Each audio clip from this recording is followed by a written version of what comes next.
le TGV Méditerranée voit le bout du tunnel. Rejoints par les médias, tous les acteurs du chantier nous font revivre les grands rendez-vous de l'année. C'est un bon résultat. On a gagné. La technique française, elle est jolie quand même. Avec du gris, ça va pas bien. Il faudrait du jaune. Le projet du TGV Méditerranée mobilise maintenant 10 000 personnes. Ça fait 2 ans de boulot. C'est quelque chose d'exceptionnel. Peut-être qu'un jour on y dansera sur ce pont. Un immense viaduc de 2400 tonnes. Il est superbe. De Valence à la Méditerranée, le TGV entre dans l'histoire des grandes voies de communication.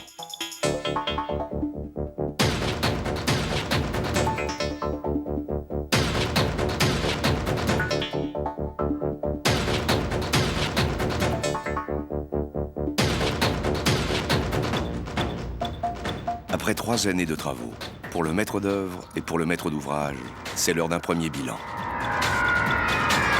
1998 aura pour nous été marqué par de grands événements en matière de génie civil tout au long des chantiers, mais également par l'apparition concrète de nos efforts en matière d'environnement, d'inscription de l'infrastructure dans son cadre. Mais ne l'oublions pas, c'est également la mise en place de nos relations avec notre nouveau maître d'ouvrage, Réseau Ferré de France. Nous avons mis en place, avec la direction de la ligne nouvelle, une convention de mandat qui permet à LN5 de pleinement jouer son rôle dans l'organisation et le suivi des travaux. Mais nous assumons de notre côté notre rôle de maîtrise d'ouvrage, c'est-à-dire que nous avons avec lui à mettre en place tout ce qui est nécessaire au suivi de gestion du projet, au déroulement de son planning, à la gestion des importants marchés de génie civil qui, bien entendu, sont nécessaires à la construction. L'ouvrage lui-même présente des caractères exceptionnels qui sont à la fois à l'honneur de la maîtrise d'œuvre SNCF et à l'honneur de tous ceux qui ont contribué à lancer ce projet. Et maintenant, pour RFF lui-même, le vrai succès, et je crois qu'il serait partagé aussi par la SNCF, ce sera son succès commercial.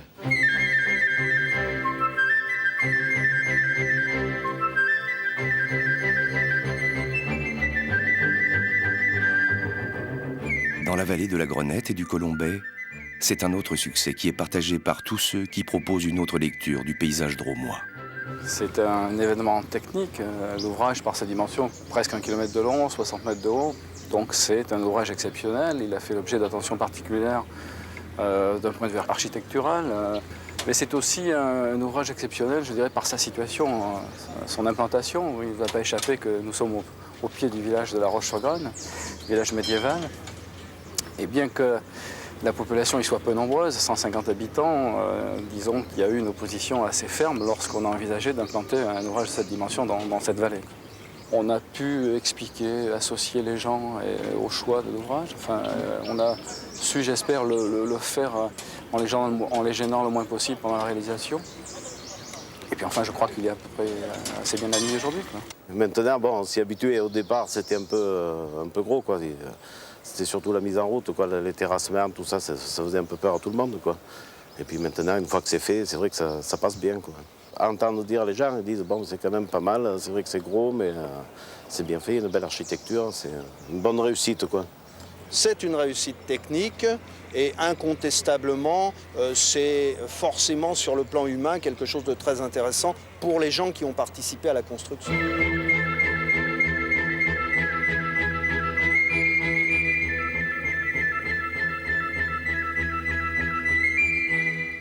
Le propre des constructions souterraines, c'est d'être parfaitement ingrate à l'égard de leurs auteurs.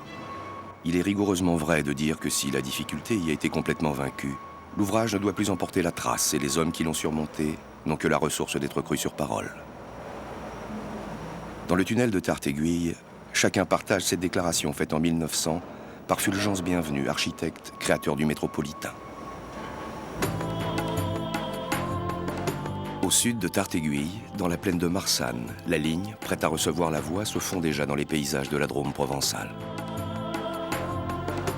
Complexe et beau comme une réalisation de la belle époque de Gustave Eiffel, le viaduc de la Garde Adhémar ouvre la porte de la Provence.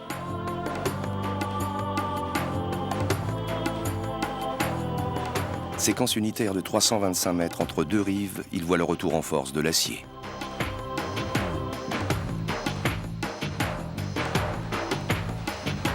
Au rythme de la précision et de la cadence horlogère, tel un mécano géant, les 5000 tonnes de métal vibrent de lumière dans leur assemblage jusqu'à l'acte définitif de l'achèvement.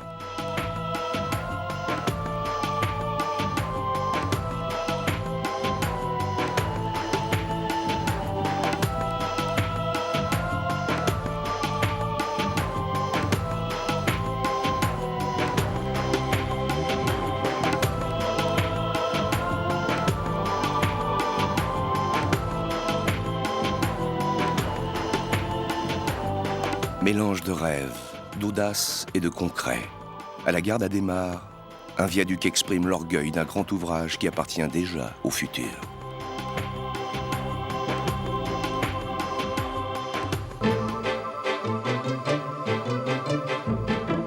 Dans la plaine de Pierre-Latte, le tracé a son premier rendez-vous avec le TGV avant de s'engager dans la vallée du Rhône.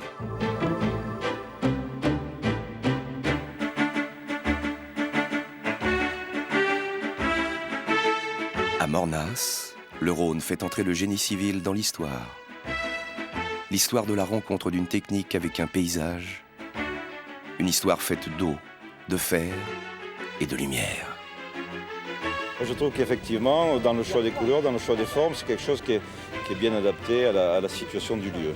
Les personnes avec qui on a travaillé, je pense aux riverains, je pense aux collectivités.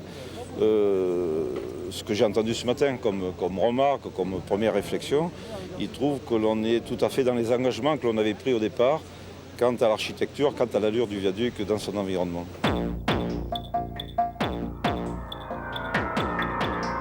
Ce genre de construction-là, fait progresser obligatoirement l'entreprise. C'est quand même une image de marque, ce sera une pièce à ajouter au catalogue. Et puis ça permet aux techniciens de tout niveau, du moins, de progresser, de construire quelque chose qu'ils n'auront pas l'occasion de construire tous les jours. Concevoir, construire et mettre en place les 2400 tonnes d'un ouvrage long de 120 mètres et haut de 30 mètres. Prise en charge par des remorques automotrices télécommandées. L'ensemble est guidé par visée laser et acheminé à la vitesse de 2 mètres par minute sur les bords du fleuve. Avec la même technique, l'avant de l'ouvrage est ensuite embarqué sur des barges déballastées au fur et à mesure de leur chargement. Dès lors, en 30 minutes, l'ensemble franchit la brèche de 112 mètres et accoste avec la précision du centimètre sur sa pile de réception. À Mornas, avec la réhabilitation du bowstring, la SNCF réalise une première, une réussite partagée par le concepteur de l'ouvrage. Le partenariat avec l'ingénieur SNCF a été formidable parce que c'est vraiment un ouvrage qui a été conçu en commun. Dans la mesure où il y a toujours eu un dialogue entre nous qui voulions certaines formes et les ingénieurs qui voulaient évidemment que les structures tiennent leurs contraintes. Et il y a toujours eu un dialogue très fructueux entre les deux partenaires pour arriver au résultat actuel.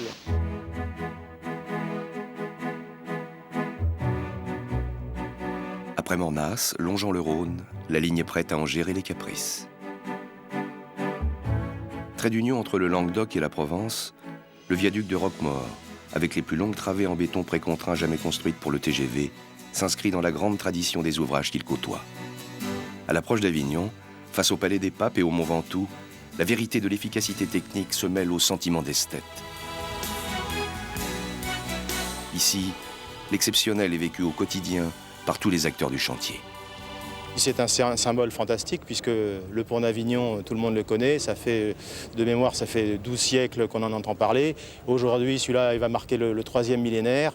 Il va rejoindre 2 régions qui sont très importantes en France. Ça va marquer les esprits, ça va marquer tous les gens qui ont marché sur les installations de chantier. Techniquement, c'est une grande première. C'est la première fois qu'on fait un ouvrage en voussoir préfabriqué avec de telles descentes de charge.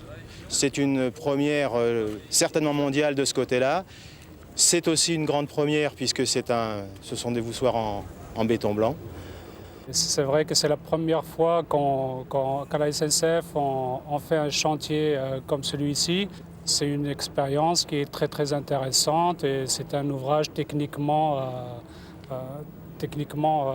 super, quoi. Mais si les nouveaux ponts d'Avignon forcent l'admiration des techniciens, ils n'en génèrent pas moins aussi d'autres sentiments.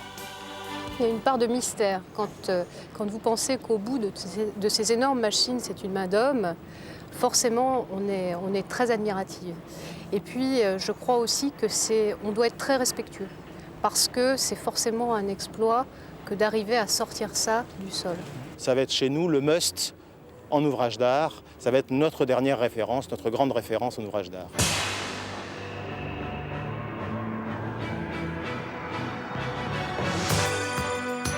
À côté des opérations de génie civil, la branche languedocienne en direction de Nîmes et de Montpellier reste un modèle qui a su concilier les exigences d'un paysage et les caprices de la nature.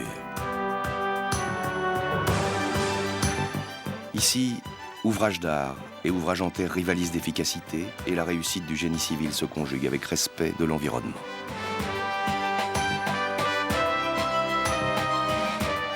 De retour en Avignon, la tranchée couverte de la maternité de l'hôpital Henri Dufaux n'est plus qu'un souvenir pour les nouveau-nés qui pourront bientôt faire leurs premiers pas dans les jardins aménagés en surface.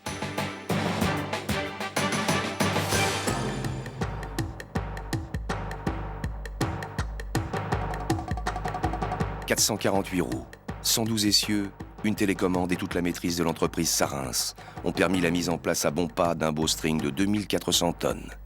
Pour le constructeur, c'est une satisfaction. Ça reste un grand événement pour tout le monde et particulièrement pour nous, entreprise moyenne, avec une entreprise partenaire qui est Secométal, qui vient de la même région. On est fiers d'être venus dans cette région pour construire ce chantier, et particulièrement cette opération de roulage du bowstring au-dessus de la gare de péage d'Avignon. Avec un record de portée de 124 mètres, le viaduc de Bonpas sera franchi à 300 km/h par le TGV. Des prouesses techniques qui ne laissent pas indifférents. J'admire la technicité parce que bon, je suis pas du tout technicienne, mais par rapport à la technicité, oui, je peux avoir de l'admiration pour les gens qui ont conçu ça. Après avoir franchi les 3,5 km d'ouvrage d'art sur les méandres de la Durance, la ligne, déjà parée de son manteau végétal, pénètre dans un relief de collines et de vallées dominé par l'histoire.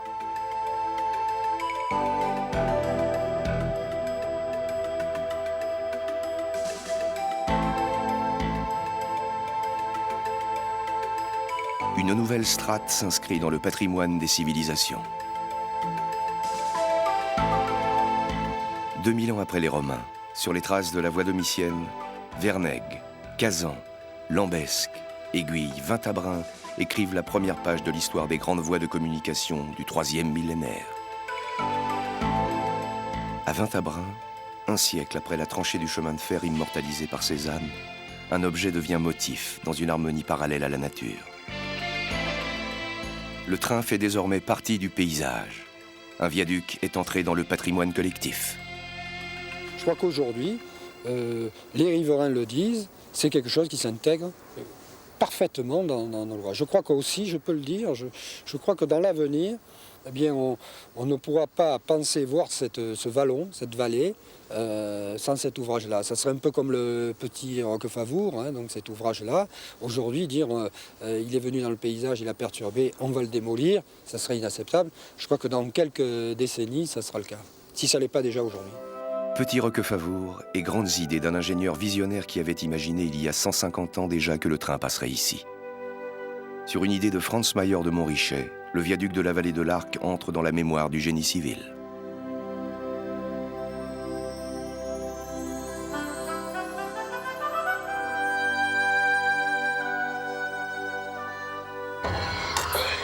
À l'approche de l'agglomération phocéenne, un ensemble de 7 km 800 d'ouvrages souterrains franchit les reliefs de la Nerte jusqu'à Marseille, où le savoir-vivre s'est transformé en événement en jour de fête.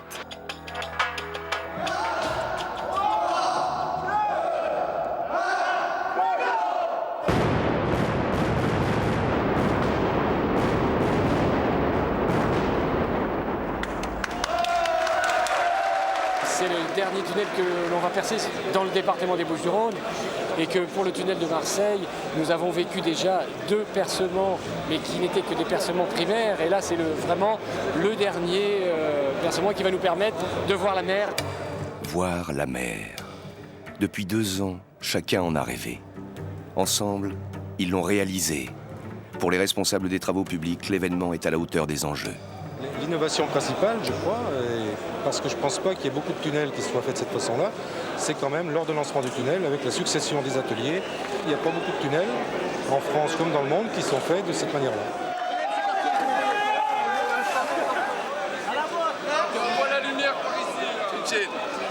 Fêté sans modération, l'événement suscite aussi quelques émotions. C'est beaucoup d'investissement de la part des hommes, surtout en fait les hommes qui sont sur le terrain, qui ne travaillent pas toujours dans des conditions faciles. Et puis c'est beaucoup d'investissement, beaucoup de temps, beaucoup de problèmes qu'il faut résoudre. C'est un chantier vraiment intéressant.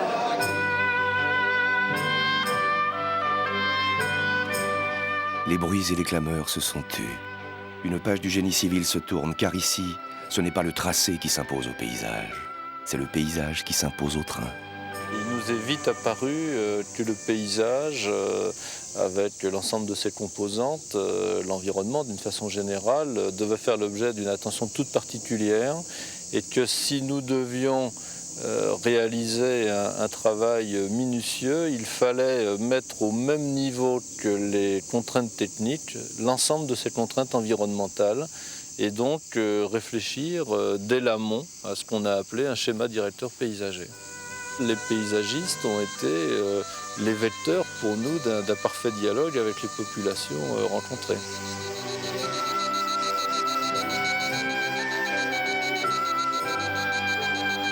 La première chose, c'est parcourir tout ça pour comprendre. Oui, c'est un bon mot aussi, comprendre, s'imprégner. Pourquoi ici j'ai telle émotion, pourquoi là j'ai telle émotion, essayer de décortiquer ça. Parce qu'il faut essayer de rester le plus objectif possible. Le paysage, si je vous dis le paysage c'est beau, vous allez me dire, bah non, moi je trouve pas ça beau, j'ai rien d'autre à vous dire. J'essaye de comprendre pourquoi j'ai ces émotions pour pouvoir transcrire et travailler après avec. Ensuite, il y a une synthèse de toutes les impressions qu'on a, une synthèse de ces impressions et des choses qu'on a notées pour arriver à déterminer des grandes unités, des grandes entités paysagères. C'est comme ça qu'on a travaillé ici sur le TGV. De mémoire, on a dû en recenser à peu près 28 et qu'on a classé.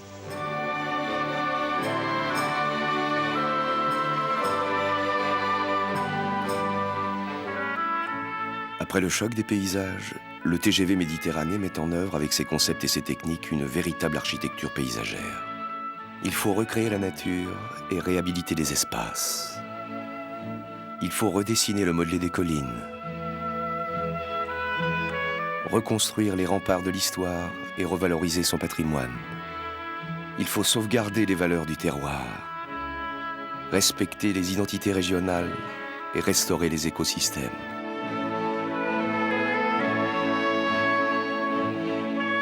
Au plus beau jardin du monde, il faut redonner la vie.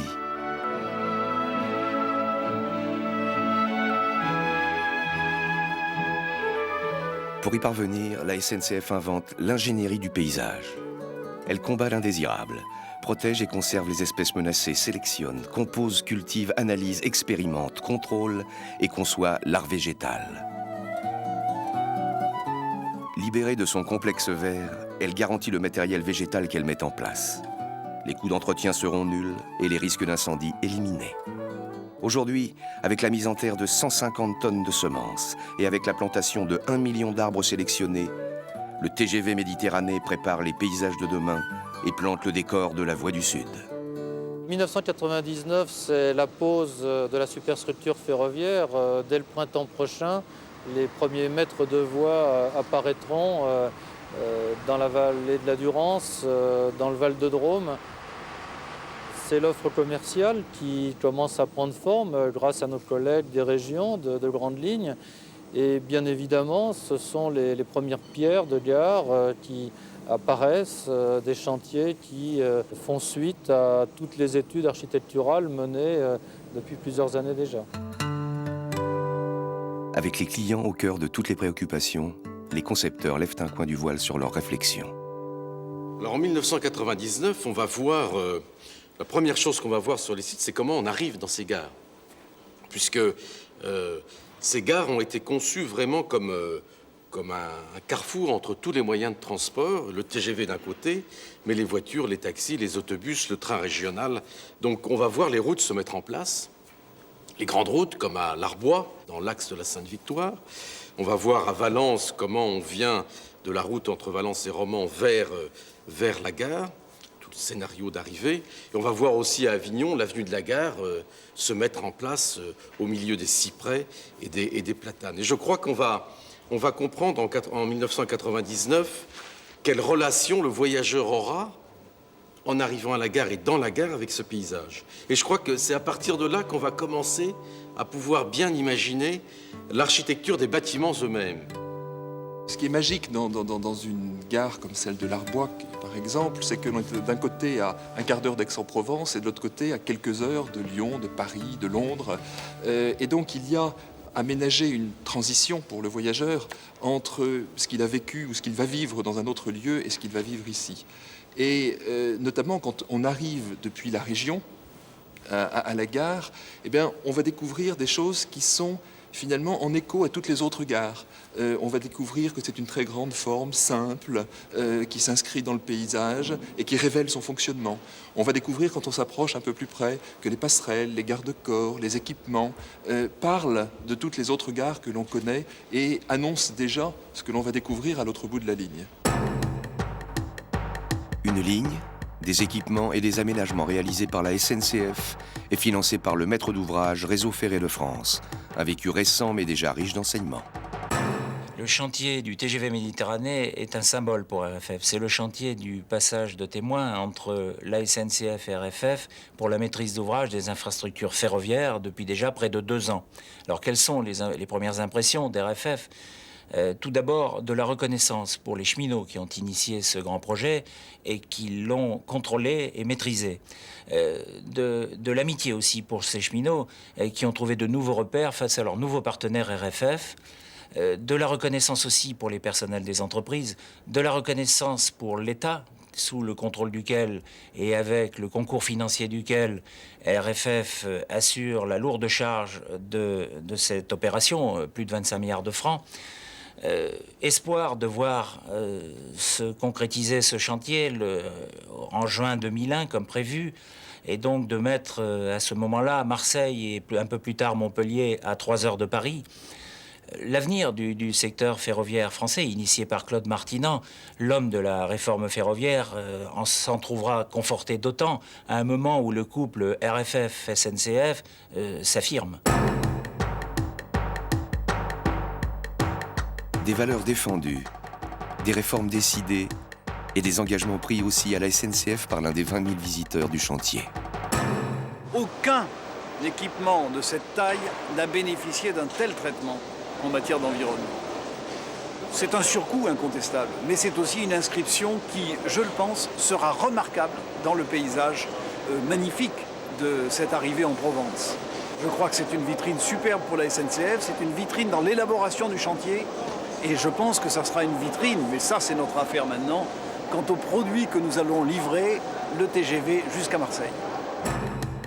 C'est ici qu'en 2001, le rendez-vous est pris sur la Voie du Sud.